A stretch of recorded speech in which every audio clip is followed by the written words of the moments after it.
Hello everyone, welcome to your YouTube channel Edutech study.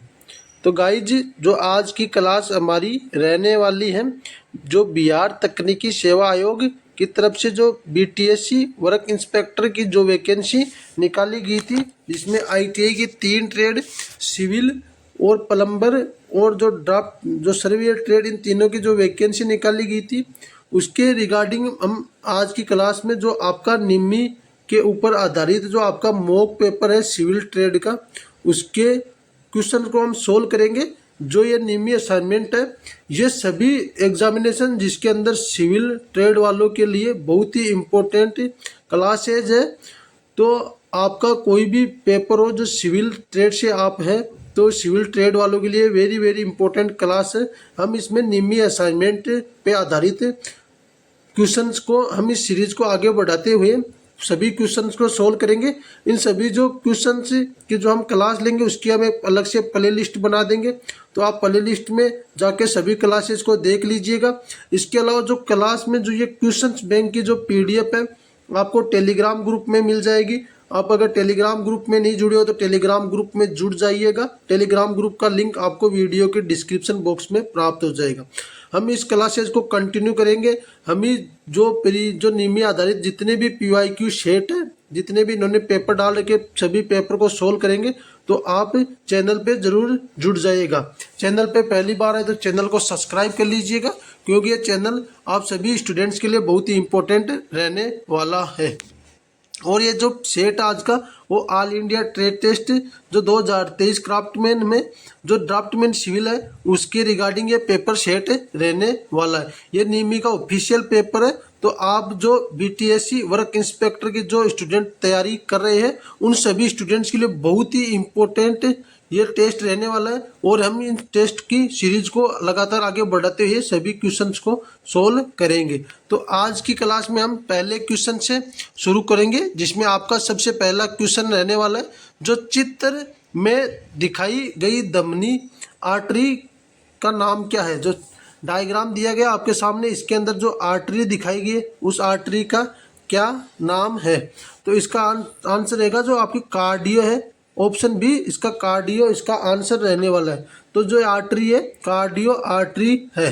तो अच्छा question है, diagram देख लीजिएगा, आप सभी के लिए बहुत ही इंपॉर्टेंट क्वेश्चन रहने वाला है। तो आर्टरी के जो आर्टरी होता है, उसका कार्य क्या रहता है, उसके बारे में जानेंगे। जैसे शरीर में जो आपका हार्ट से जो शरीर होता है, उसमें जो हार्ट होता है, हार्ट से आपका जो ब्लड है, ब्लड को नली में जो ले जाती है, हार्ट से ब्लड को नली के अंदर ले जाती है, उसी को हम आर्टरी कहते हैं।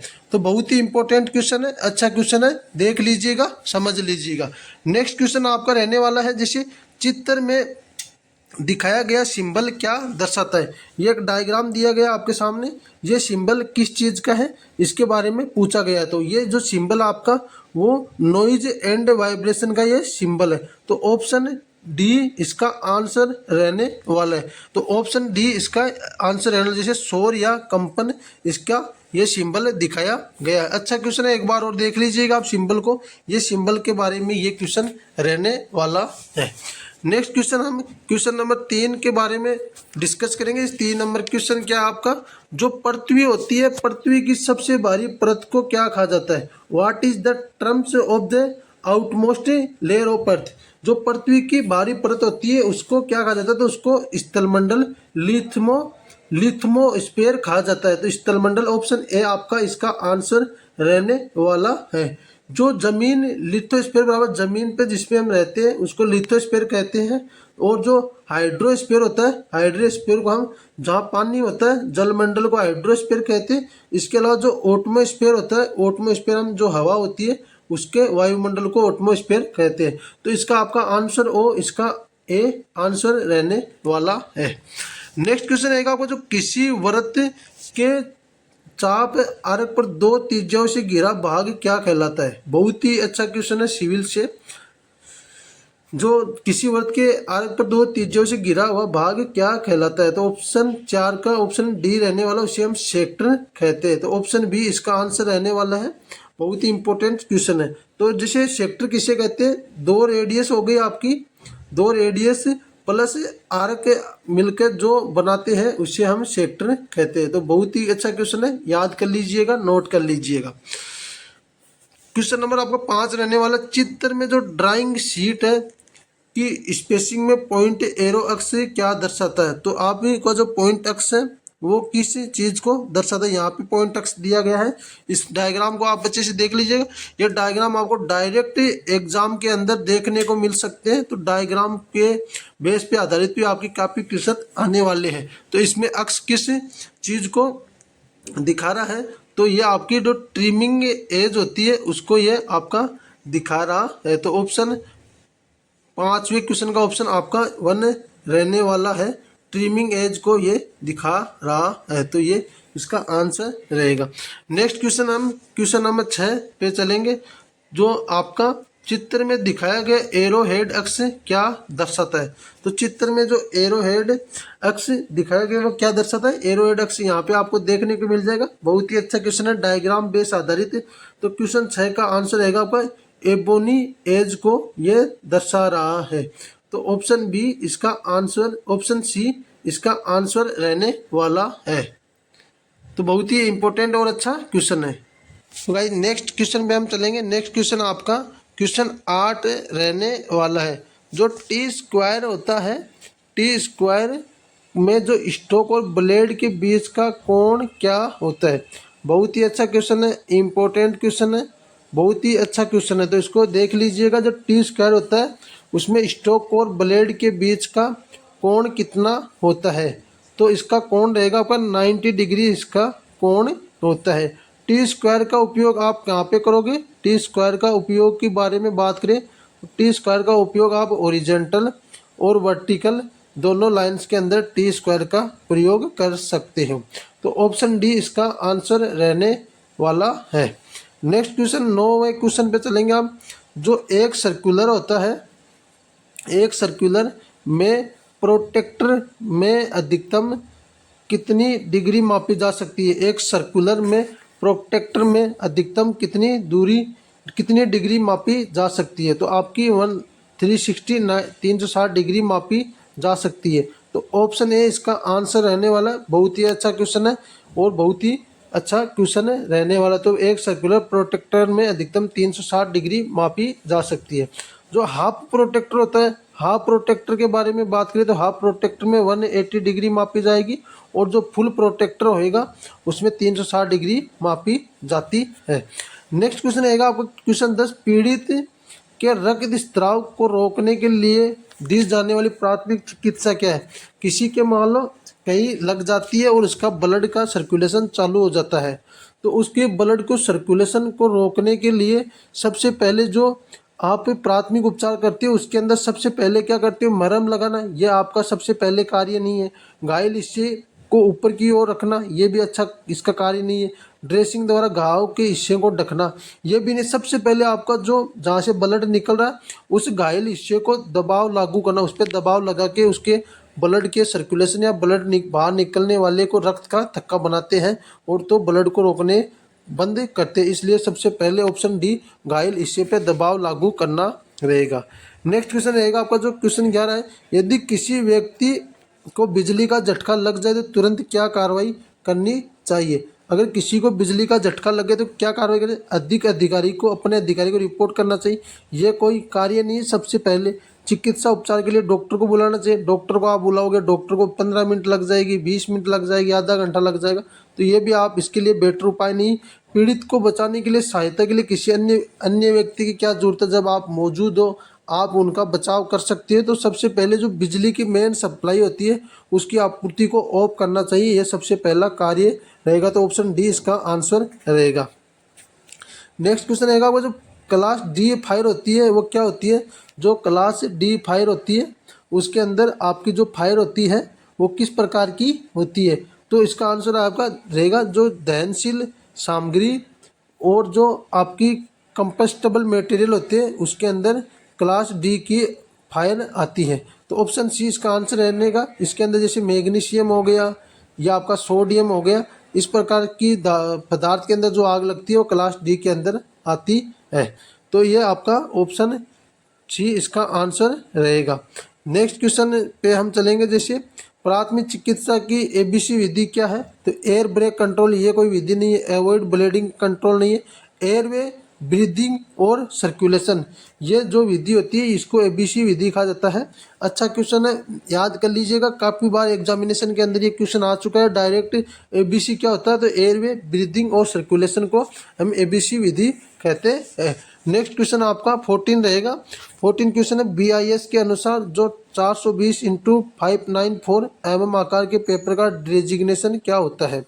तो जो होता है उसका आपका A2 साइज का ये पेपर होता है। तो ऑप्शन बी इसका आपका आंसर रहेगा। A2 साइज होता है जो 420 इंटू 494 साइज का जो पेपर होता है। नेक्स्ट क्वेश्चन रहेगा आपका, जो ड्राइंग शीट के लिए अनट्रिम्ड साइज के लिए A4 डेजिग्नेशन क्या होता है? तो जो आपका A4 डेजिग्नेशन होता है 240 इंटू 330 mm होता है। इंपॉर्टेंट क्वेश्चन है, डायरेक्ट डाटाबेस क्वेश्चन है।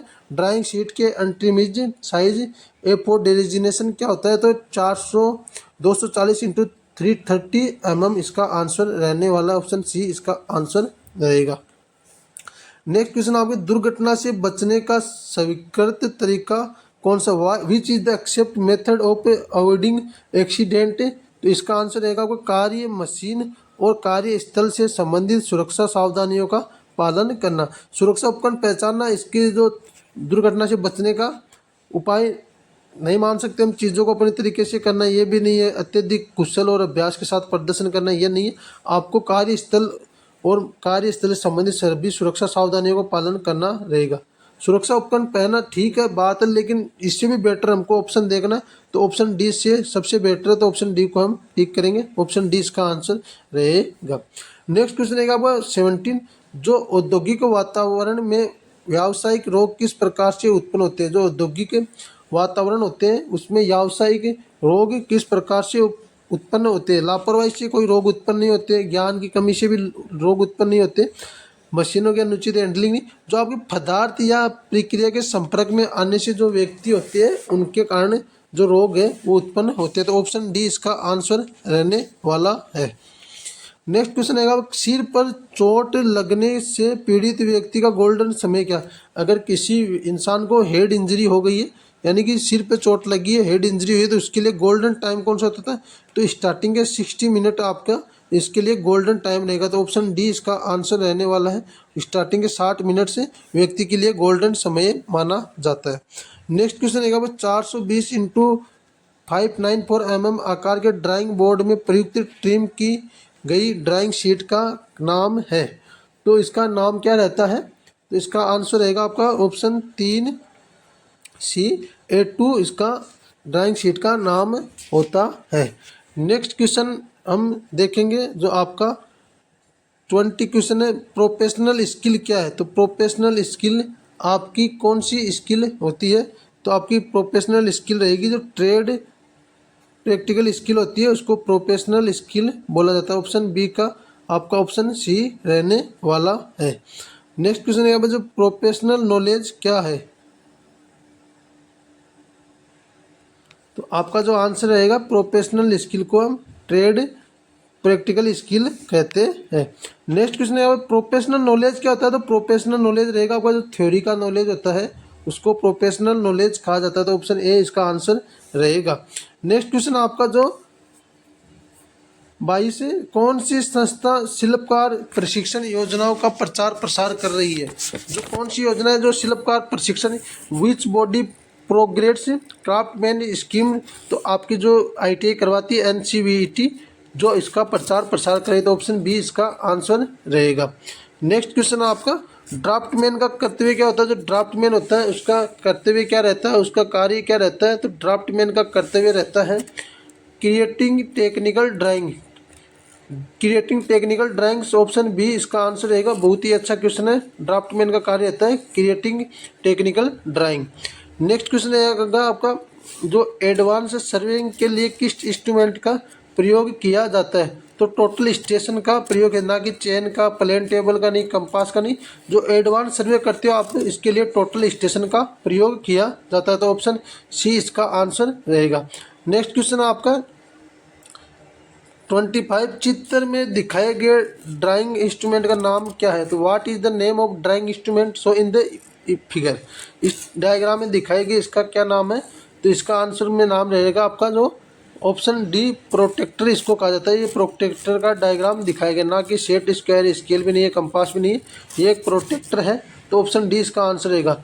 तो स्टूडेंट्स आज की क्लास में हम ये 25 क्वेश्चन करेंगे, बाकी क्वेश्चन हम नेक्स्ट क्लास के अंदर करेंगे, या आपकी जो निम्मी की क्वेश्चन सीरीज हम कंटिन्यू करेंगे और इसकी मैं चैनल पे प्ले लिस्ट बना दूंगा निम्मी असाइनमेंट के नाम से। तो आपके लिए बहुत ही इंपॉर्टेंट क्लासेस रहने वाली है। अगर क्लास आपको पसंद आई है तो लाइक कीजिएगा, एक प्यारा सा कमेंट कर दीजिएगा क्लास को लेके, और क्लास को ज़्यादा से ज़्यादा शेयर कर दीजिएगा। और चैनल पे पहली बार आए तो चैनल को सब्सक्राइब कर लीजिएगा, क्योंकि ये बीटीएससी से रिगार्डिंग सभी भर्तियों के लिए आपका ये चैनल बहुत ही इम्पोर्टेंट आपके लिए और हेल्पफुल रहने वाला है। तो चैनल पे ज़रूर जुड़िएगा। नेक्स्ट क्लास में हम 30 या 35 क्वेश्चन करने की कोशिश करेंगे। आज की क्लास में हमने 25 क्वेश्चन किए, तो हम आगे क्वेश्चंस की संख्या को बढ़ाते हुए चलेंगे। आपकी एग्जाम से पहले मैं आपको सारे निम्मी असाइनमेंट के सारे क्वेश्चन करा दूंगा, जिसमें आपकी प्लम्बर, सर्वेयर और ड्राफ्टमैन सिविल तीनों ट्रेडों के सारे निम्मी असाइनमेंट क्वेश्चन करा दूंगा। तो आप चैनल पे जुड़े हुए रहेगा। बाकी इस क्लास को हम यहीं पे एंड करते हैं। मिलेंगे नेक्स्ट क्लास में नई ऊर्जा के साथ, नई जानकारी के साथ। तब तक के लिए जय हिंद दोस्तों।